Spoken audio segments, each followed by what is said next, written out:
Welcome to math axis. तो आज का जो हमारा वीडियो है आप सभी आईसीएसई क्लास 10 2025 के स्टूडेंट्स के लिए बहुत ही ज़्यादा इम्पोर्टेंट होने वाला है, क्योंकि अब आपके बोर्ड एग्जामिनेशन में देखा जाए तो 10 से 15 दिनों का समय बचा हुआ है आपके बोर्ड एग्ज़ाम को स्टार्ट होने में।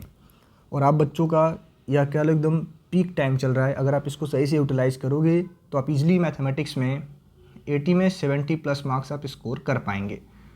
तो आज का जो हमारा वीडियो है इसी पॉइंट पे डेडिकेटेड है कि आखिर अब आपको क्या कुछ ऐसा करना चाहिए ताकि आपके इजीली 70+ मार्क्स आपके बोर्ड एग्जामिनेशंस में आ जाएं मैथमेटिक्स में। तो वीडियो में आगे बढ़ने से पहले मैं आप बच्चों को बताना चाहूँगा कि हमारे चैनल पे आज से आप बच्चों का लाइव मैराथन क्लास स्टार्ट हो रहा है। इसमें टोटल आपको 10 वीडियोज़ मिलेंगे। इन 10 वीडियोज़ में हम लोग आपके मैथमेटिक्स के फुल सिलेबस को रिवाइज़ कर रहे होंगे। तो कुछ एक वीडियोज़ आपको ऐसे मिलेंगे जो रिकॉर्डेड फॉर्म में होंगे और कुछ एक हमारे लाइव सेशंस भी होंगे। तो आप हमारे चैनल को सब्सक्राइब कर लें और इन लाइव सेशंस को ज्वाइन करना बिल्कुल भी ना भूलें। तो भाई अपने वीडियो को हम लोग स्टार्ट करते हैं। तो देखो, अपने इस चैनल पे मैंने कुछ एक दिन पहले एक वीडियो अपलोड किया था जिसमें आप बच्चों को मैंने आपके मैथमेटिक्स के सभी चैप्टर्स के चैप्टर वाइज मार्क्स डिस्ट्रीब्यूशन बताए थे। चैप्टर वाइज मार्क्स डिस्ट्रीब्यूशन मैंने बताया था कि किस पर्टिकुलर चैप्टर से कितने नंबर के क्वेश्चन, कितने मार्क्स के क्वेश्चन आप बच्चों से आपके एग्जामिनेशन में पूछे जाने के चांसेस हैं। तो अगर आपने हमारा वो वीडियो अभी तक नहीं देखा है तो उस वीडियो का लिंक मैं आपको वीडियो का डिस्क्रिप्शन में दे दूंगा। आप एक बार उस वीडियो को ज़रूर देखें और समझें कि आखिर आपका कौन सा चैप्टर आपके एग्ज़ाम के पॉइंट ऑफ व्यू से बहुत ज़्यादा इंपॉर्टेंट रहने वाला है, किस चैप्टर पे हमें ज़्यादा फोकस करने की ज़रूरत है और किस चैप्टर पे हम थोड़ा सा कह लो अगर हमें नहीं समझ में आ रहा है तो हम इग्नोर कर सकते हैं। तो आप इस वीडियो को एक बार ज़रूर देखें ताकि इसके अकॉर्डिंग आप अपनी तैयारी के बारे में प्लान कर पाएँ। तो आप जाके इस वीडियो को ज़रूर देखो इस वीडियो के बाद से। तो आइए अपने वीडियो को हम लोग स्टार्ट करते हैं। देखो, अब मैंने जैसा वीडियो का थंबनेल बना रखा है कि mathematics paper leaked, mathematics paper leaked. तो आखिर इस वीडियो का मतलब है क्या? भाई देखो, आपके बोर्ड एग्ज़ाम 2025 का पेपर मैं क्या कोई भी लीक्ड नहीं कर सकता है, बट हम क्या कर सकते हैं कि हम अपने पास्ट एक्सपीरियंस पे, अपने अभी तक के टीचिंग के एक्सपीरियंस पे आप बच्चों को ये तो बता सकते हैं कि कौन से ऐसे पॉइंट्स हैं, कौन से ऐसे चैप्टर्स हैं जो आप बच्चों को आपके एग्ज़ाम के पॉइंट ऑफ व्यू से इंपॉर्टेंट रहने वाले हैं। साथ ही साथ अब जो हमारे पास 10 दिनों का समय बचा है, जो हमारे पास 10 डेज़ का समय बचा हुआ है, इस 10 डेज़ के समय को हम कैसे यूटिलाइज़ करें ताकि हमने अभी तक जो कुछ भी पढ़ा है उसमें मैक्सिमम आउटपुट हम ले पाएँ। तो ये वीडियो उन सभी स्टूडेंट्स के लिए इंपॉर्टेंट है जिन्होंने अभी तक अपना सिलेबस कंप्लीट किया है, नहीं किया है, 50% किया है, 30% किया है, फुल कंप्लीट कर लिया है तो रिवीजन करने के लिए इंपॉर्टेंट है। हर टाइप के स्टूडेंट्स के लिए हमारा ये वीडियो बहुत ज़्यादा इंपॉर्टेंट है। तो आप ईच एंड एवरी पॉइंट को काफ़ी डिटेल में सुने, समझें और उनको फॉलो करने की ज़रूर कोशिश करें। ठीक है? तो देखो, अब जब आप मेरा ये वीडियो देख रहे हो तो आज से आपको एक बात ध्यान में रखना है कि अब आपका जो भी मैथमेटिक्स का बुक है, जो मैथ्स का बुक आपके स्कूल ने आपको प्रोवाइड किया है, चाहे जो भी हो, एम.एल. अग्रवाल हो, सेलिना हो, चाहे जो भी बुक हो, अब आप उस पर फोकस्ड करना बंद कर दें।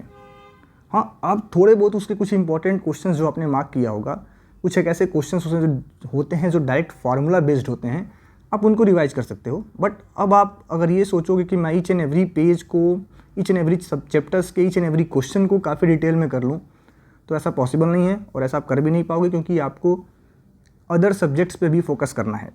तो आप इस बुक को छोड़ दें। हाँ, अगर समय बचता है तो आप कर लेना, मैं मना नहीं कर रहा, बट मेरा मानना है कि अब आपको इस पे फोकस करने की ज़रूरत नहीं है। अब आपको थोड़ा सा स्मार्ट स्टडी करने की ज़रूरत है। तो आपको सबसे पहले करना क्या है, कोई भी चैप्टर आप पढ़ रहे हो, लाइक बैंकिंग पढ़ रहे हो, क्वाड्रेटिक इक्वेशन पढ़ रहे हो, चाहे जो भी चैप्टर पढ़ रहे हो, तो पहला बात मैं आप बच्चों से कहना चाहूँगा कि आप उसके को डिटेल में पढ़ो, उसके कॉन्सेप्ट्स को आप सही से समझो, क्योंकि आपको पता है ना कि इस बार से CBQ केस बेस्ड स्टडी वाले क्वेश्चंस आ रहे हैं। और जो आपका सैम्पल पेपर आईसीएसई बोर्ड ने 2025 के बोर्ड एग्जामिनेशंस के लिए आपका स्पेसिमेन क्वेश्चन पेपर रिलीज़ किया था, तो जब आप इस स्पेसिमेन क्वेश्चन पेपर को पढ़ते हो तो आपको समझ में आएगा कि कुछ एक क्वेश्चन ऐसे हैं जो बहुत ज़्यादा कॉन्सेप्चुअल हैं। मतलब अगर आप सही से कॉन्सेप्ट नहीं पढ़े हो तो आप उन क्वेश्चंस को नहीं कर पाओगे। तो ये आपके MCQ के पॉइंट ऑफ व्यू से मैं बोल रहा हूँ कि आपको हर एक चैप्टर का कॉन्सेप्ट बहुत अच्छे से पढ़ना है। MCQ में तो बहुत ज़्यादा इंपॉर्टेंट है, साथ ही साथ कुछ एक क्वेश्चंस भी ऐसे देखने को मिल रहे हैं जो आपको थोड़ा ट्रिकी लगेंगे, मतलब क्वेश्चन ईजी है, बट डायरेक्ट आपको नहीं बोला जाएगा कि आप बच्चे आपको सरफेस एरिया फाइंड करना है, आपको डायरेक्ट सिमिलर प्रूफ करना है, ऐसा कुछ नहीं बोलेगा वो। थोड़े बहुत ट्रिकी, थोड़ा सा क्वेश्चन को स्टोरी के फॉर्म में नरेट किया जाएगा।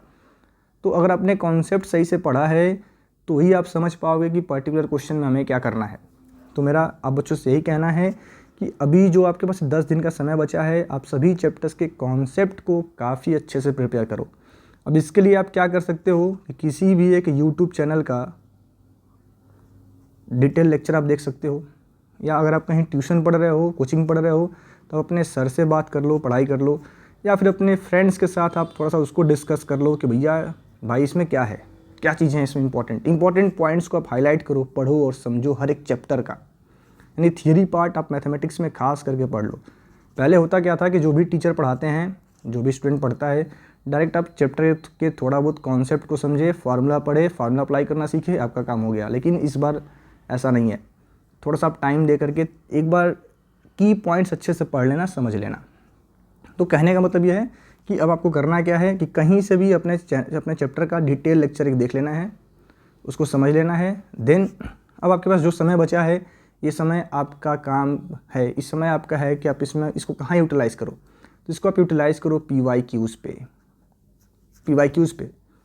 जितने भी आपके प्रीवियस ईयर क्वेश्चंस हैं उनको एक बार लगाओ, समय बचता है तो 2 बार लगाओ, और समय है आपके पास है तो 3 बार लगाओ, लेकिन PYQs को आप अच्छे से रिवाइज करो। ठीक है, अगर आप इन PYQs को रिवीजन कहते हो ना, करते हो सही से, तो जैसा मैंने बोला है कि आपका मैथमेटिक्स का पेपर लीक्ड तो 100% लीक्ड। इन पे बेस्ड क्वेश्चन ही आपके एग्जामिनेशन में आने के पूरे चांसेस हैं। हाँ, मैं दोबारा बता दूँ, नया पैटर्न आया है CBQ, डायरेक्ट क्वेश्चन आपको नहीं दिखेगा। हाँ, जो कॉन्सेप्ट इसके यूज हुए हैं वही यहाँ पे भी यूज होंगे, लेकिन थोड़ा बहुत ट्रिकी फॉर्म का क्वेश्चन रहेगा। 1-2 क्वेश्चन आपको ऐसा मिलेगा जिसको आप इजीली समझ नहीं पाएंगे। तो इसके लिए बार बार मैं कह रहा हूँ, कॉन्सेप्ट को आप फोकस करो। अगर आपने कॉन्सेप्ट सही से पढ़ा है तो आप इजीली समझ जाओगे। देन आपको करना क्या है, इसके बाद से आपको करना है कि कम से कम पिछले 5 साल के स्पेसिमेन क्वेश्चन पेपर के क्वेश्चंस का आप सॉल्यूशन देख लो। जैसे 2025 का स्पेसिमेन क्वेश्चन पेपर पढ़ लो आप, 2024 का पढ़ लो, 2023 का स्पेसिमेन क्वेश्चन पेपर पढ़ लो मैथ्स में। ये आप 100% इनको ढूंढो। सैम्पल पेपर करने से अच्छा ये रहेगा। और आप इनको करते हो तो आपके सैम्पल पेपर से भी बढ़िया है। इनको आप 100% करो। जो भी आपके पास 10 दिन का समय बचा है, आप यही करो। और आपने पूरा सिलेबस पढ़ लिया है, काफ़ी डिटेल में पढ़ लिया है, तो इन पेपर्स को आप रिवाइज़ करो खुद से, इनको डाउनलोड करो और देखो कितने क्वेश्चंस आप सही कर पा रहे हो। ठीक है। देन अभी एक PDF बोर्ड ने रिलीज़ किया है केस बेस्ड क्वेश्चन का।